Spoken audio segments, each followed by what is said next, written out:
Hare Krishna. Freedom is most endangered by the illusion of freedom.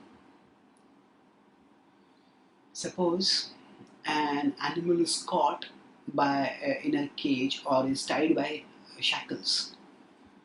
Now that animal will naturally want to be free and will stretch and strain against the shackles or against the bars of the cage and try to come out. Look for every opportunity. Whenever the door is opened of a cage, the animal may try to pounce out.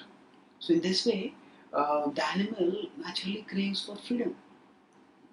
But suppose somehow somebody put a spell on that animal and made the animal think that I am free, although that animal is in the jail, as in the cage. Then if that animal starts thinking I am free over here. Why? Because I can move this much. Then that will actually prevent that animal from trying to break free, and that will cause the loss of the freedom, perpetuate the loss of the freedom. Similarly, for all of us, we all cherish, we all value freedom. But our freedom is now, and for example, if somebody, in most countries, there have been great struggles for independence, and the freedom fighters are honored. And whenever anybody challenges our freedom, threatens our freedom, we immediately rise and oppose that. But often, we, if if we are given the illusion of freedom, then we stay in the illusion and we don't realize that we are free.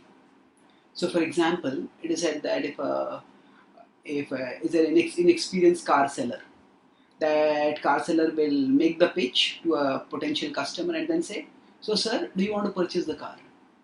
So, on the other hand, experienced car seller, a more savvy car seller will say that this car salesperson will say that, "So, sir, which car do you want to purchase? The red, the blue, or the white?" Now, actually speaking, there is an illusion of freedom over there. No actual freedom. That car seller is saying, you have to purchase the car. So, so that illusion of freedom, oh, I can choose which car to purchase. But there is more fundamental choice, do I need to purchase a car at all? So that choice is not concerned. And if the consumer gets consumed by the thought of which car to purchase and doesn't think, do I really need a car? So then that freedom of using one's money in whatever way is the most valuable, that freedom is lost. So similarly for all of us, we are provided with a plethora of choices in this world. Okay, should I enjoy this or should I enjoy that? Should I enjoy that or should I enjoy that? And there are so many pleasurable objects that are presented before us that we think, oh, I can eat whatever I want. I can say, for example, now there is the culture of free sex. So I can have sex with whoever I want. I can go wherever I want. And we think, oh, I have freedom. But in the process of choosing like this, should I do this or should I do that? Should I do that? Should I do that? We get so consumed, our consciousness gets so caught in material things that we no longer realize that we have lost our choice. The choice which we have as souls, that we are transcendental. We do not have anything to do with the material things. Krishna says in the Bhagavad Gita 13.22 that the soul gets caught in matter, in material things, because of the desire to enjoy. So, Krishna says that Purusha Prakristho hi bhunte prakriti jangunan. In 13.22 he says that because of the desire to enjoy, now what is the enjoyment over there?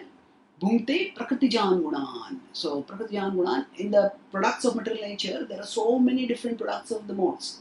This sense object, that sense object, this thing, that thing. But within that whole thing, when being consumed with that whole thing, the soul has lost the freedom to choose whether to enjoy matter or to perceive and relish spirit. So later on, the same chapter, Krishna describes about how the soul is transcendental. Anaditvan nirgunatvan paramatmayam avyaya sharirastho pikanteya nakaroti na lipyate. Krishna says the soul is transcendental to the body. Anaditwan Nirgunatwan, his soul is beyond the fabric of space and time. And 13.32 he says that actually the soul is the non-doer. So prakrityaiva cha karmani kriyamanani sarvashah yah pashyathatmanam akartaram sapashyati. In 13.31 Krishna says how Prakriti is the doer and the wise person sees that I am not the doer. That means the wise person actually sees, just like a salesperson is offering the choice. So it's actually, I'm not being given a choice. I'm being forced to choose something. So like that, when we feel driven by the desires to enjoy, the wise person understands that actually it is Prakriti which is making me do these things, making me crave for this, making me chase this, making me enjoy that. And yapashritha atmanam akartaram sapashyati. One who sees that I as the soul am the non-doer, such a person stays free from the illusion, stays free from getting consumed by material attachment, and that person is actually free. So being a, need to recognize that the apparent freedom to enjoy various material things that is offered by the material world and by the illusory energy that controls the material world, that freedom is a pseudo freedom. It is an illusion of freedom, and that illusion of freedom endangers and strips us of the real freedom. The real freedom of the soul is to connect with the supreme spiritual reality, Krishna, who is the source of everlasting infinite happiness, and to delight therein. So by recognizing that these choices within material things are not really freedom, we can keep our consciousness focused on pursuing the true freedom of the spirit, the freedom to rejoice everlasting happiness in devotion to Krishna. Hare Krishna.